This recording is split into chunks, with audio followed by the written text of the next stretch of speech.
नमस्कार बंधुरा सुबोलाई रान्नाघरे आपनादेर स्वागत। आज बानाबो आमी कातला माछ दिए फुलकपि आलुर झोल। निये नियेछि एखाने 5 पिस होच्छे कातला माछ, दुटो माझारि साइजेर आलू, एकटा छोटो साइजेर फुलकपि आछे, आदा रसुन बाटा आछे छोटो चामचेर 1 चामच, 1 चामच होच्छे काँचा लंका बाटा, ओखाने आछे जिरे गुঁড়ো, धने गुঁড়ো, हलुद गुঁড়ো, एकटा टमेटो, हाफ पेঁয়াজ नियेछि कुचि कुचि करे केटे। प्रथमे आमी फुलकपिते एकटु गरम जल दिए भापिए नेब। फुलकपिते एकटु गरम जल दिए राखबो 5 मिनिटेर मतो, ग्यासटा बेरिये जाबे। एभाবে 5 मिनिट रेखे देबो। कड़ा गरम हये गेছে, দিয়ে দেবো সরষে তেল। তেলটা গরম হয়ে গেছে, আমি একটা একটা করে মাছটা ছেড়ে দেবো।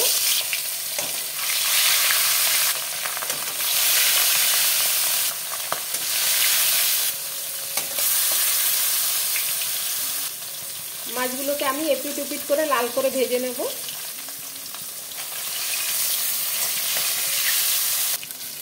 আমার মাছ ভাজা হয়ে গেছে, তুলে নেব। এই তেলে আমি আলুটা ভেজে নেব।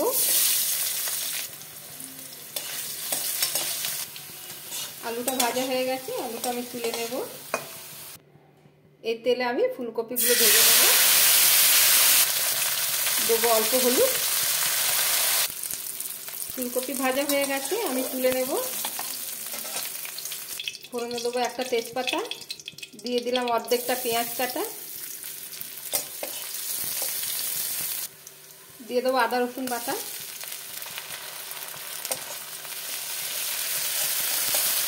দেবো জিরে হলুদ আর ধনে গুঁড়ো, দেবো অল্প জল, মশলাটা কষাবো, দিয়ে দেবো কাঁচা লঙ্কা বাটা,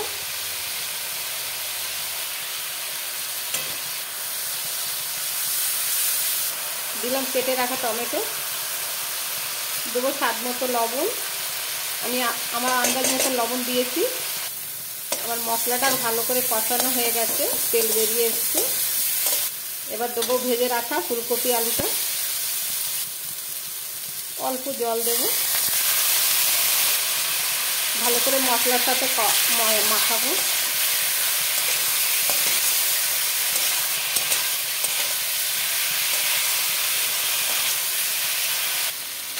আমার সবজির সাথে মশলাটা কষানো হয়ে গেছে, দিয়ে দেবো গরম জল।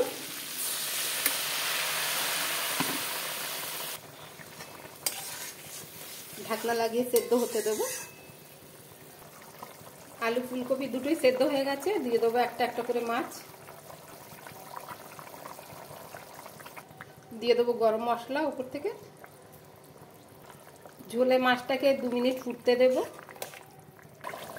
আমার মাছের রেসিপিটা হয়ে গেছে, এবার আমি অন্য একটা পাত্রে ঢেলে নেব। আমার ফুলকপি আলু দিয়ে কাতলা মাছের ঝোল রেডি হয়ে গেছে। বন্ধুরা, যদি আপনাদের আমার এই ভিডিওটা ভালো লেগে থাকে তাহলে লাইক কমেন্ট সাবস্ক্রাইব অবশ্যই করবেন। ধন্যবাদ।